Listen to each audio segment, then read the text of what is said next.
Tonight we follow the most relentless conqueror who ever lived, a man who set out from a small kingdom at the edge of the Greek world, and before he was 33 years old, had made himself master of nearly everything from Greece to the borders of India, and never once lost a battle along the way. You and I have brushed against his shadow before. The great city of Alexandria, where we watched the lighthouse burn and where the last queen of Egypt met her end. That city carries his name because he founded it, traced its streets in the dust, and then marched east and died without ever seeing it built. The royal house that ruled it for 3 centuries, down to Cleopatra herself, were the descendants of one of his generals, carving a kingdom out of his shattered empire. Almost everything we have seen in the ancient East flows, in some way, from the few astonishing years of this one man's life. His name was Alexander, and the world would call him the Great. Tonight I'll take you through his whole impossible career. The battles, the sieges, the river crossings, the moment he stood at the eastern edge of the known world and wept because there was nothing left to conquer. We begin where he began, in a hard, half-wild kingdom in the north of Greece, in the household of a one-eyed warrior king who was building the most dangerous army the world had ever seen. The kingdom was Macedon, and to the polished Greeks of the south, the Athenians, the Spartans, the cultured cities, it was a rough, backward place on the northern frontier, full of hard-drinking horsemen and mountain tribesmen, barely Greek at all.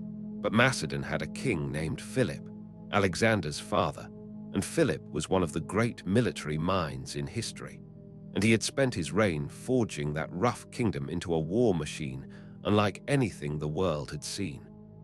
The heart of it was the phalanx, but not the old phalanx of the southern Greeks. Philip armed his infantry with the sarissa, a pike nearly 18 feet long, twice the length of an ordinary spear, gripped in both hands. Rank on rank of these men, packed shoulder to shoulder, lowered their pikes so that 5 rows of iron points projected ahead of the front line, a moving thicket of spear points that no enemy could reach through to strike a man. It was a hedge of death, slow and irresistible, that pinned an enemy in place and ground forward. But the pikemen were the anvil, the hammer was the cavalry, and this was the arm Alexander would make his own. The companion cavalry, the finest heavy horsemen in the world, the sons of the Macedonian nobility, trained to charge home in a wedge formation and smash through an enemy line at the decisive moment. The phalanx would fix the enemy in front, hold them, occupy them. And then the cavalry, led by the king himself at the very point of the wedge, would hammer into a weak point and break the army open from the side. Anvil and hammer. It was the system that would conquer the world, and Alexander would inherit it perfected, and then use it more brilliantly than even its creator had dreamed. The boy grew up inside that war machine, and he was extraordinary from the start. There is a famous story from his childhood.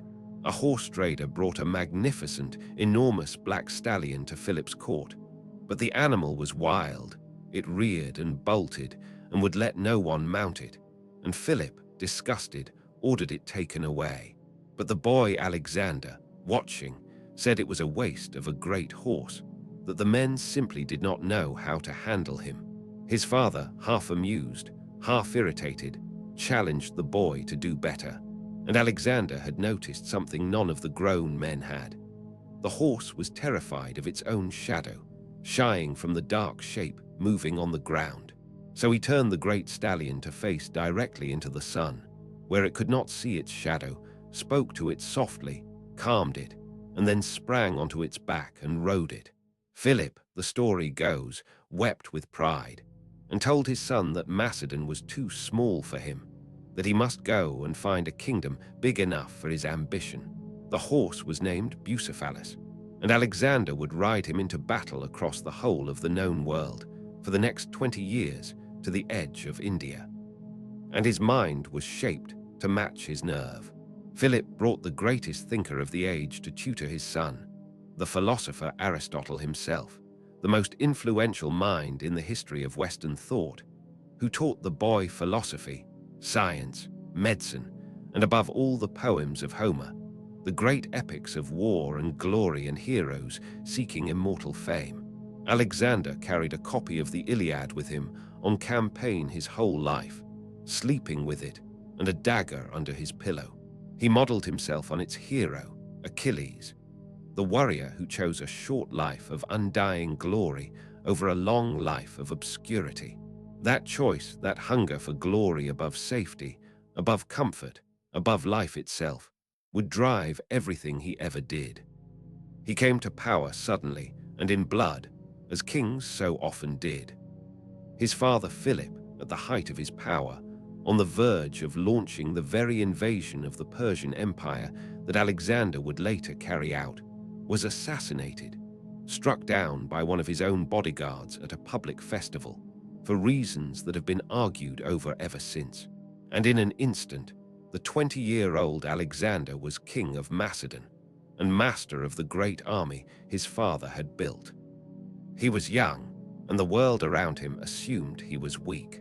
The Greek cities to the south, chafing under Macedonian dominance, saw a boy on the throne and thought their moment had come to break free.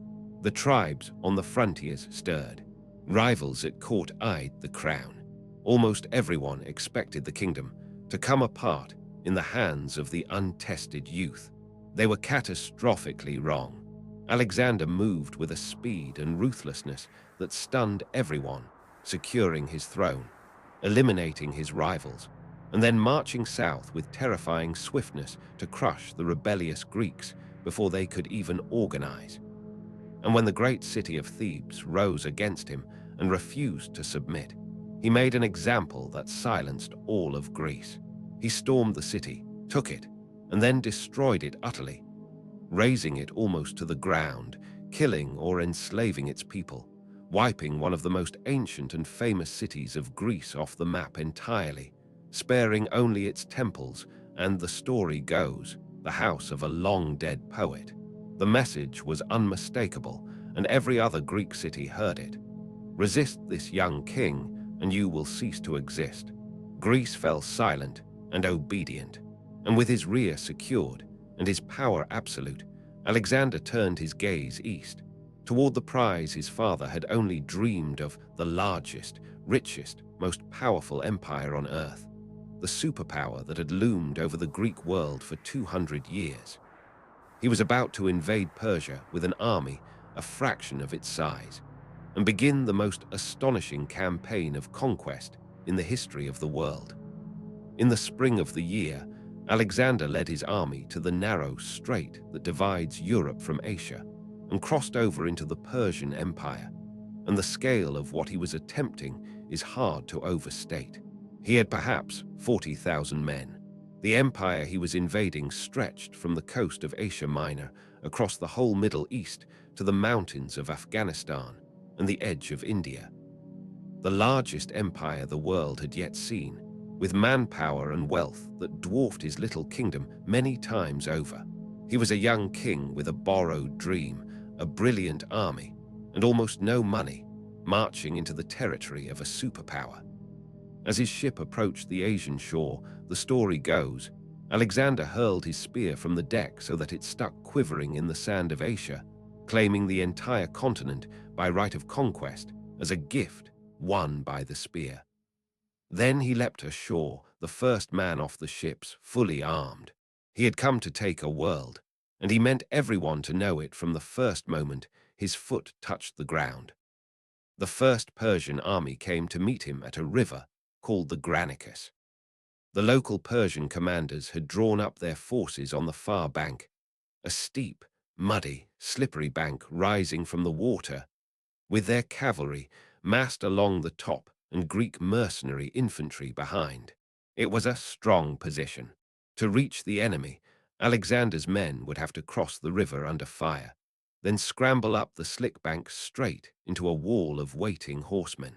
His cautious old general advised waiting, crossing elsewhere, not throwing the army at such a position. Alexander refused. He would not let a river stand between him and the enemy on the very first day of his war in Asia. He led the charge himself, plunging into the river at the head of his companion cavalry, the water foaming around the horses as arrows and javelins rained down. The crossing was a chaos of struggling men and beasts on the slippery riverbed, the Macedonians clawing their way up the far bank into a press of Persian cavalry that stabbed down at them as they climbed. And Alexander, conspicuous in his gleaming armor and the white plumes on his helmet, was in the thickest of it, which nearly killed him. In the swirling melee, a Persian nobleman shattered Alexander's spear, and another struck his helmet with an axe, splitting it and grazing his scalp. And then, as Alexander reeled, a Persian raised his blade to cut him down from behind, and at that instant one of Alexander's officers, Cleitus, swept in and severed the man's arm before the blow could fall, saving the king's life by a heartbeat. The conqueror of the world came within an inch of dying in a muddy river in his very first battle. But the Macedonians fought their way up the bank. The discipline and the long lances and the sheer ferocity of Alexander's charge broke the Persian cavalry, and the line gave way. The horsemen fled. The Greek mercenaries who had fought for Persia were surrounded and cut down almost to a man. The Granicus was won, and the door to Asia Minor stood open. Alexander marched down the coast, and one by one the Greek cities of Asia Minor opened their gates to him as a liberator, freeing them from Persian rule.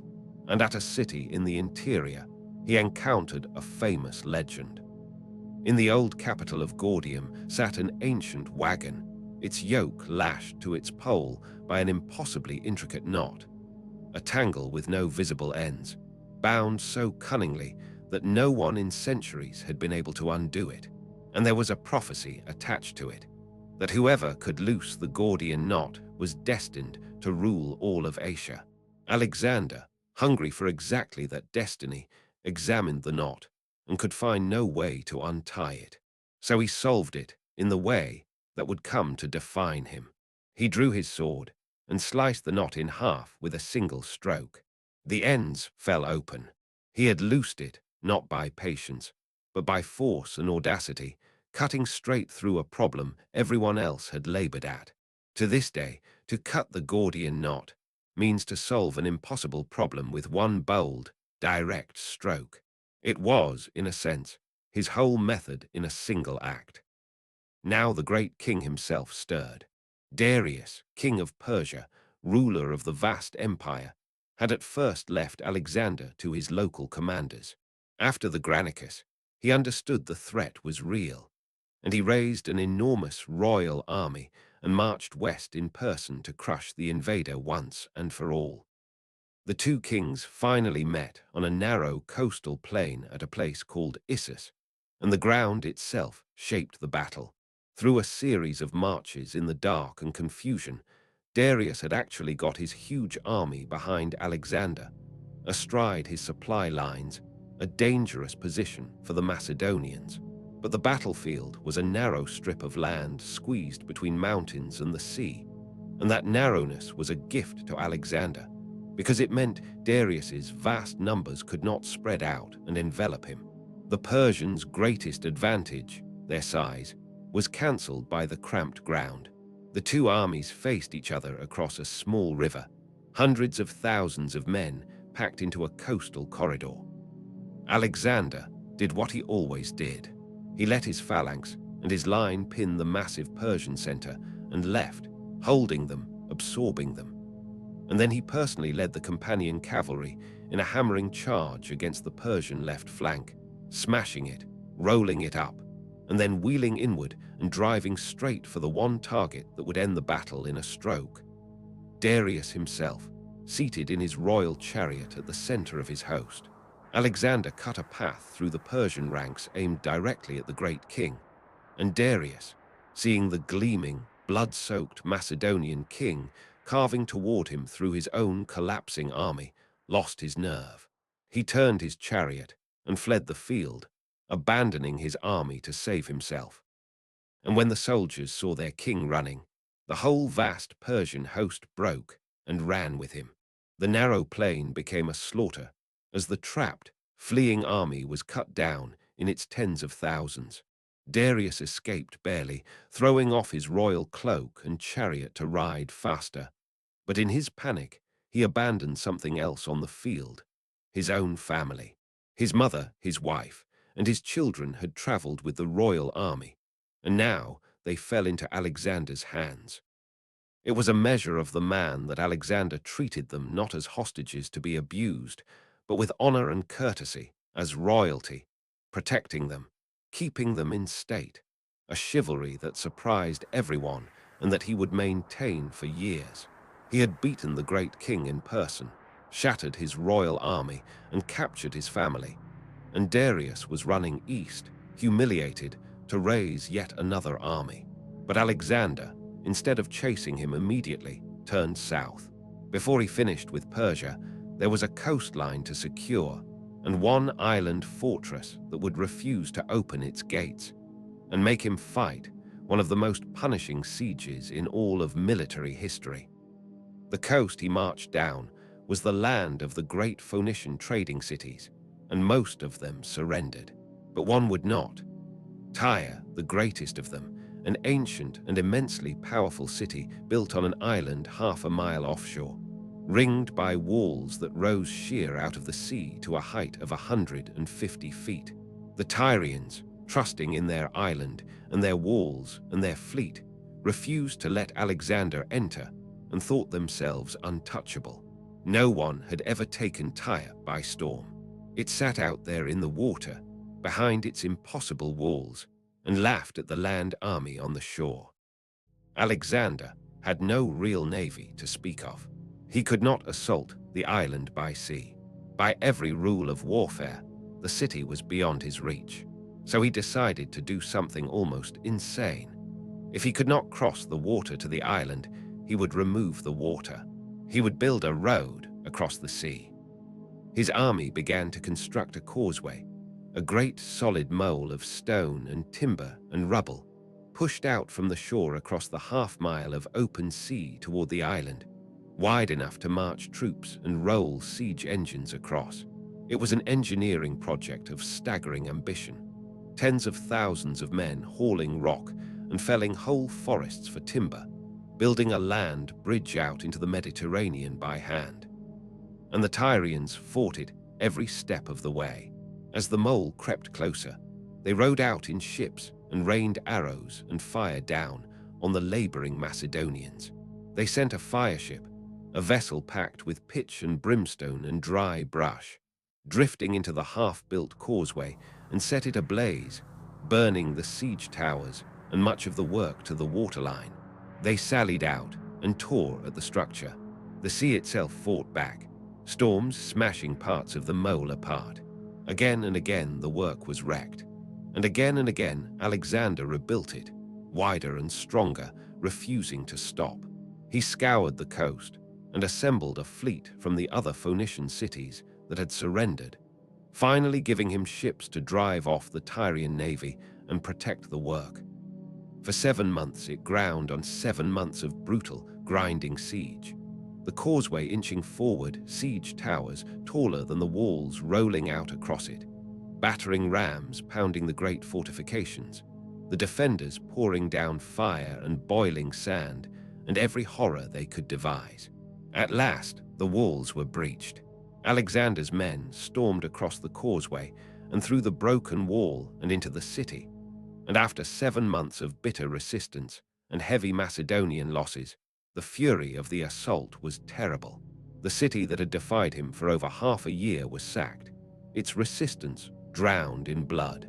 But Tyre had fallen, the unconquerable island taken by a road built across the sea, and the lesson rang out across the whole eastern Mediterranean. There was no fortress, on land or water, that could keep this man out. From there Alexander marched south into Egypt, and Egypt did not resist at all. The Egyptians had hated their Persian overlords, and they welcomed Alexander as a liberator, a deliverer come to free them from Persia. He was crowned and honored as a pharaoh, the heir to the ancient kings, and he gave Egypt something that would outlast his entire empire: On a strip of land between the sea and a lake, where the coast offered a fine natural harbor, he founded a new city, laid out its plan himself, and gave it his name, Alexandria. It would grow, in the centuries after his death, into the greatest city of the ancient world, the city of the lighthouse and the great library, the city where the last Greek queen of Egypt would one day reign and die. He founded it in passing, a young conqueror pausing to trace streets in the dust, and then marched on. He would never see it again. By the time it became the wonder of the world, he would be long dead, and his body, strangely, would end up entombed within it. And in Egypt, he did something that revealed the deepest current in him. He made a long, dangerous journey out into the western desert, to a remote oracle at an oasis called Siwa, sacred to the great god the Egyptians and Greeks both worshipped. What was said between Alexander and the priests there, no one fully knows. But Alexander emerged believing, or claiming, or perhaps half believing, that he was no mere mortal king, but the son of a god. From this point, the idea took deeper and deeper hold of him, that he was something more than human, a divine being destined for divine conquests. It would inspire him to greater feats, and it would also, slowly, begin to separate him from the men who had followed him, Macedonian soldiers who had known him as a man, and grew uneasy watching their king come to think himself a god. Then he turned at last to finish Darius. The great king had used the months of the siege to raise a new army, and this time it was vast beyond anything before, drawn from every corner of his enormous empire. Hundreds of thousands of men, masses of cavalry, war elephants, and a terrifying new weapon, scythed chariots. Their wheels and axles fitted with whirling blades, meant to mow bloody lanes straight through Alexander's infantry. Darius chose his battlefield carefully this time, a wide, flat, open plain at a place called Gaugamela, ground he had specially cleared and leveled so that his enormous numbers and his chariots could be used to the full, with no narrow corridor to cramp him. He had learned the lesson of Issus. He would not be hemmed in again. He massed his colossal host on the plain and waited for Alexander to come and be overwhelmed. Alexander came with perhaps a quarter of Darius's numbers, and on the night before the battle, with his officers nervous at the sight of the Persian campfires stretching across the plain like a city, he was advised to attack by night to offset the enemy's numbers. He refused with a famous remark that he would not steal a victory like a thief. He would beat Darius in the open, in daylight, fairly, so there could be no excuse. Then he slept soundly, so soundly his officers had to wake him on the morning of the greatest battle of his life. His plan was a masterpiece of deception and timing. Outnumbered and in danger of being enveloped on the open plain, he advanced his whole army at an angle, edging steadily to the right, drawing the Persian line to follow him toward rougher ground at the edge of the cleared field where the chariots would be useless.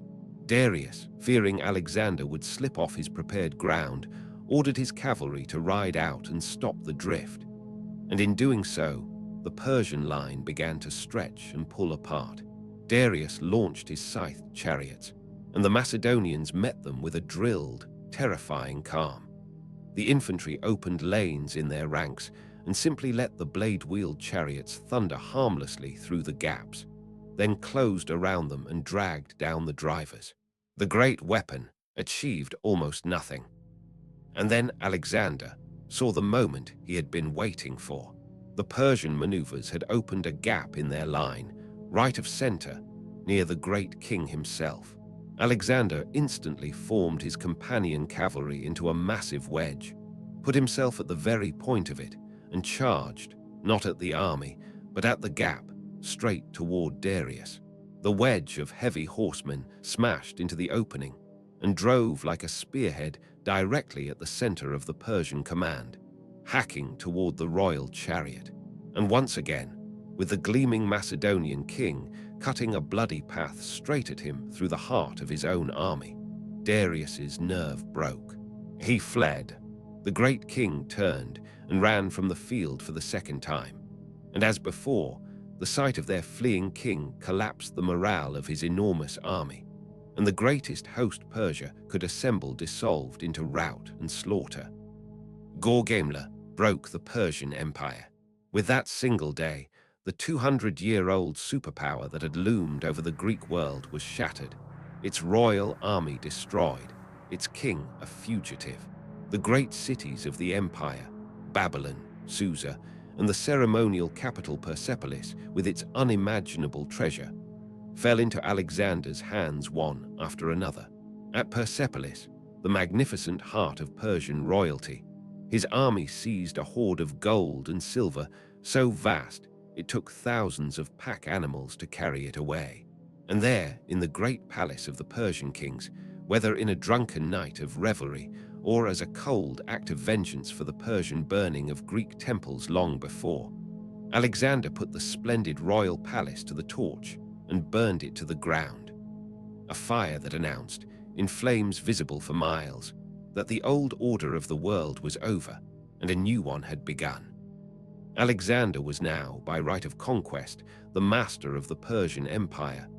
But as long as Darius lived, somewhere out east, a fugitive king around whom resistance might gather, the conquest was unfinished. So Alexander pursued him, driving his men in a relentless chase across hundreds of miles of mountain and desert, pushing so hard at the end that he outran most of his own army to catch the fleeing great king. He never got the chance to face him again. Darius's own noblemen, his own commanders, had turned on him, humiliated by his defeats. They seized their king, bound him in chains, and when Alexander's pursuit closed in, they stabbed him and left him dying by the roadside to slow the pursuit. Alexander found the great king already dead, abandoned in a wagon, and in a gesture that said much about how he now saw himself, Alexander mourned the man he had spent 3 years trying to destroy, covered the body with his own cloak, and sent Darius to be buried with full royal honors in the tombs of the Persian kings. He had not wanted Darius murdered by traitors. He had wanted to defeat him, and then, perhaps, to rule as his rightful successor. The man who had killed Darius, a Persian noble who declared himself the new great king, Alexander hunted down without mercy and put to a traitor's death. And here the story turns strange, and the conqueror begins to change. Alexander had set out as a Macedonian king leading Greeks against the foreign empire of Persia. But now he ruled that empire, and he began to behave less like a Greek conqueror and more like a Persian great king. He took to wearing elements of Persian royal dress. He adopted Persian court ceremony. He took Persian nobles into his service and his army, and began to expect his Macedonian followers to bow before him in the Persian manner, as subjects before a god-king. He married a noblewoman of the East, a Bactrian princess named Roxana, for love, the sources say, as well as policy. To Alexander, this was wisdom. You could not rule millions of Persians as a foreign occupier forever. You had to become, in part, their king, to blend the conqueror and the conquered into something that could last. But to his Macedonian veterans, the hard men who had followed him from home and bled in every battle, it looked like betrayal. They had come to conquer the Persians, not to become them, and they watched with growing anger and unease as their king put on the trappings of the very enemy they had destroyed, and demanded they grovel before him like Easterners. The bond between Alexander and his men, forged in a dozen battles, began to strain and crack. There were bitter quarrels, conspiracies, and at least one terrible night when Alexander, drunk and enraged, killed with his own hands the very officer, Cleitus, who had saved his life at the Granicus years before, and then was sick with grief and remorse for days afterward. The glory was curdling at the edges into something darker. A man who believed himself divine, surrounded by followers he could no longer fully trust, pushing ever onward into the unknown. Because he would not stop. The Persian Empire was conquered. The great king was dead. His men had marched further than any Greek army in history, and wanted nothing more than to go home rich. But Alexander's hunger had no bottom. There was more world out there to the east, and he meant to have all of it. He drove his army on, year after year, into the wild and mountainous lands of Central Asia, into what is now Afghanistan and beyond. And there he fought the hardest, ugliest, most thankless campaign of his life. There were no more great set-piece battles against a great king. Instead, there were endless guerrilla wars in brutal terrain, against fierce local tribes who ambushed his columns, melted into the mountains, and rose again behind him. He stormed seemingly impregnable mountain fortresses, including one great rock citadel that the defenders said could only be taken by men with wings. So Alexander sent his best climbers up the sheer cliffs in the night, and when the defenders woke to find Macedonians on the heights above them, they surrendered in terror. Year by bloody year, he hammered the wild east into submission, and then pushed on over the mountains toward a land that to the Greeks was the very edge of the world, India. In India, he fought his last great battle, and by many measures his hardest, against a powerful Indian king named Porus, on the banks of a great river called the Hydaspes, swollen and raging with the monsoon rains. Porus held the far bank with a strong army, and a weapon Alexander's men had never truly faced in force. 200 war elephants, massive beasts arrayed along the riverbank, terrifying to horses and men alike, that made a direct crossing in the face of them suicidal. The horses of Alexander's cavalry would not even approach the elephants. For days, the two armies watched each other across the flooded river, Porus shadowing every move, and a crossing seemed impossible. So Alexander tricked him. For nights on end, he made noise and feints up and down the river, marching troops about, until Porus grew weary of responding to alarms that came to nothing. And then, on a wild night of thunder and torrential rain, with the storm covering the sound of his movement, Alexander led a picked force miles upstream and crossed the raging river in the dark, the lightning hiding his boats and rafts, and landed on the far bank before Porus understood what was happening. By the time the Indian king grasped that the main Macedonian army was across and bearing down on him, it was too late to use the river at all. The battle that followed was savage. Porus wheeled his army to face Alexander, and the elephants charged, trampling men and throwing the Macedonian phalanx into chaos, the great beasts goring and crushing and scattering everything before them. But Alexander's men adapted with brutal discipline. They gave way before the elephants rather than standing to be trampled, then swarmed them from the sides, hacking at the beasts and their drivers with axes and long pikes, hamstringing them, until the maddened, wounded elephants turned and rampaged back through Porus's own ranks, trampling his own men. The Macedonian cavalry enveloped the Indian army, and after hours of the hardest fighting of the whole war, Porus was beaten. But the battle cost Alexander something he grieved more than any soldier: his great horse Bucephalus, the wild black stallion he had tamed as a boy, who had carried him across the entire known world, through every battle from Greece to India, died at the Hydaspes, of wounds or of old age and exhaustion at the end of that brutal day. Alexander wept for him and founded a city on the riverbank in his honor, naming it for the horse who had borne him to the edge of the earth. And when the captured King Porus was brought before him and asked how he wished to be treated, the Indian answered, as a king. Alexander, impressed by his courage, not only spared him but restored him to his throne as an ally, the conqueror honoring the man who had given him his hardest fight. Beyond the Hydaspes, Alexander wanted to march on deeper into India, to the great river beyond, to the Eastern Ocean he believed lay at the end of the world, to the very edge of everything. His army said no. They had followed him for 8 years and some 11,000 miles. They had marched and fought and bled across the whole of the known world and beyond it, into lands no Greek had ever seen. They were exhausted, far from home, their equipment in rags, worn down by endless battles and the drenching monsoon and the news that yet more vast kingdoms and armies and rivers waited ahead with no end in sight. At a river called the Hyphases, the army finally stopped and refused to take another step east.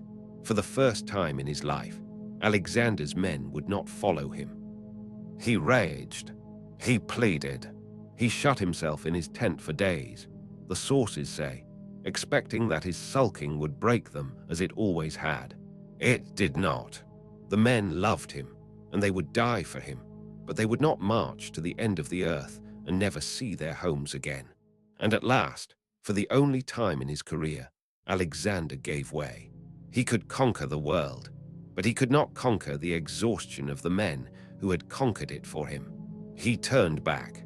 The man who had never lost a battle was defeated, in the end, not by any enemy, but by the limits of human endurance, by the simple, immovable longing of tired men to go home. He ordered the army to turn around, but the way home he chose would kill more of them than any battle ever had. Turning back from India, Alexander chose to lead a large part of his army home through one of the most terrible deserts on earth. A vast, waterless waste of burning sand along the southern coast of what is now Iran, the Gedrosian Desert. Why he did it, no one is certain.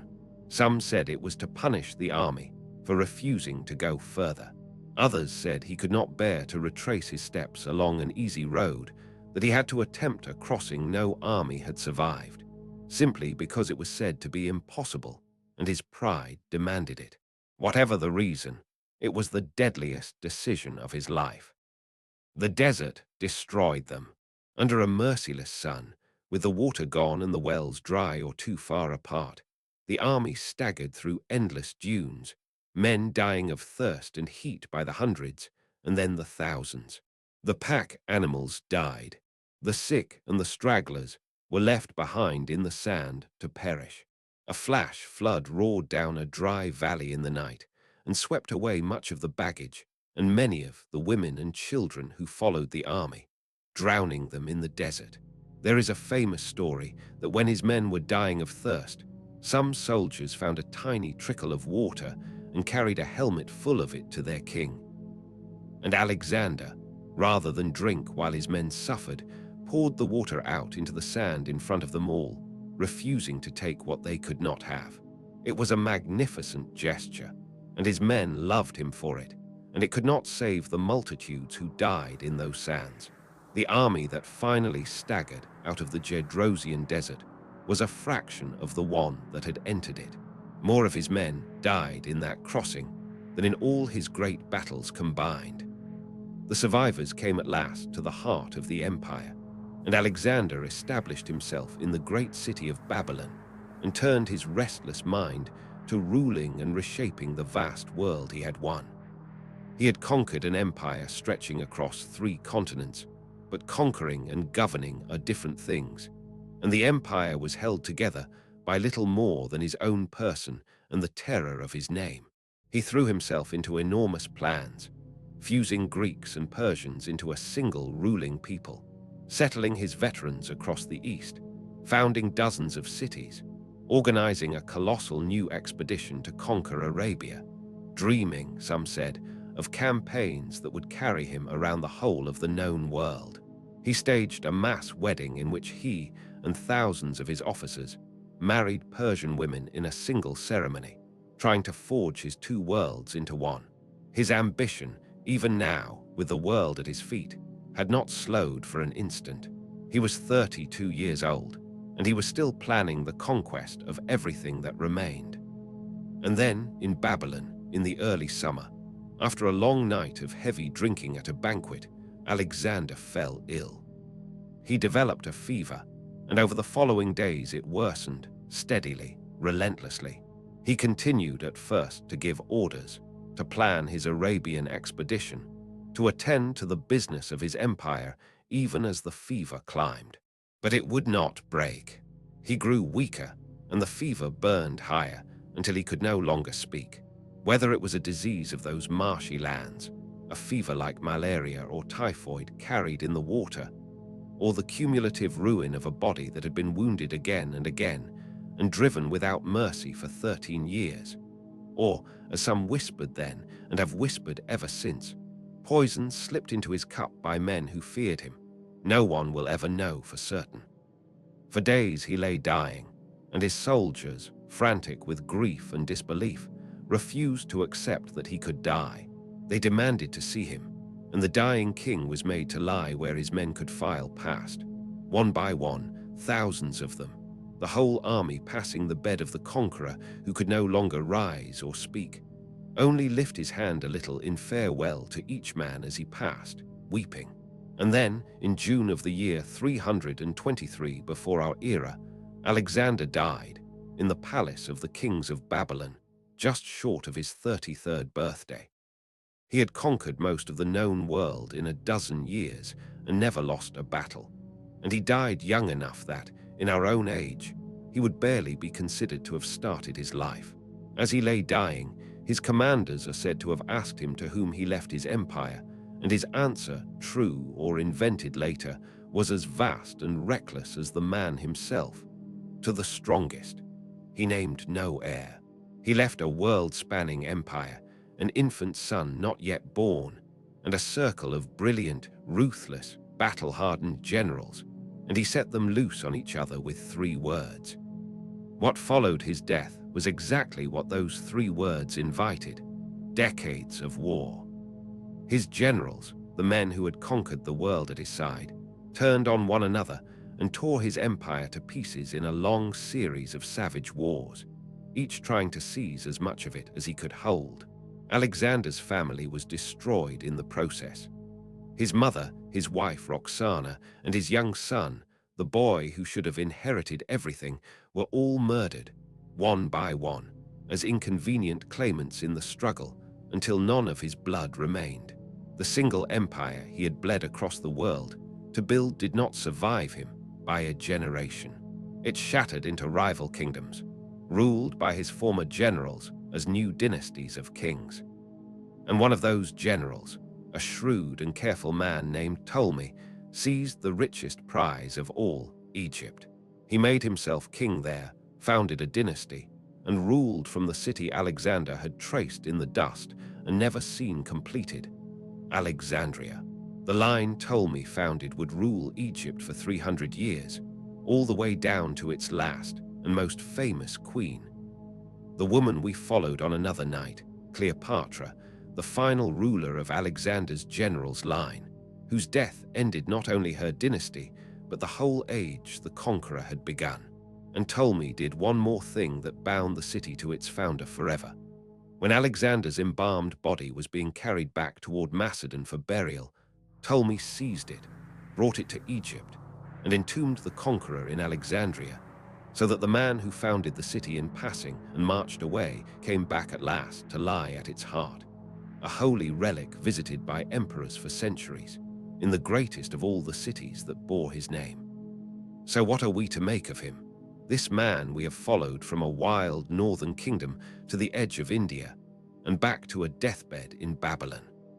He was, by the cold measure of conquest, perhaps the most successful general who ever lived. He fought every kind of battle the ancient world could offer, pitched battles against vast armies, brutal sieges, river crossings, mountain warfare, the chaos of guerrilla war, and he won all of them. He never once lost. He built, in a dozen years, the largest empire the world had yet seen, and he spread Greek language and culture across the whole of the Middle East and into Asia, beginning an age that would shape the world for centuries.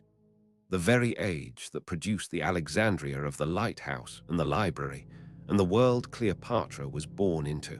His ambition was a kind of force of nature, boundless, tireless, and it remade the map of the world. And it came at a staggering cost. Whole cities he wiped from the earth. Tens of thousands died in his battles, and tens of thousands more in his deserts and sieges, and his own family was annihilated in the wars his death unleashed. The empire itself, the thing he gave everything to build, did not outlast him. He was driven by a hunger for glory so total that it could never be satisfied. There was always another river, another kingdom, another edge of the world to reach, and that same boundlessness that made him great left him at the end, a man who had conquered everything and consolidated almost nothing, dead at 32 with the world he had won already beginning to break apart. He chose, like the hero of his beloved Homer, a short life of undying glory over a long life of peace. He got exactly that. We are still saying his name, more than 2,000 years later. The glory was real. So was the cost. Let it all settle now into the dark.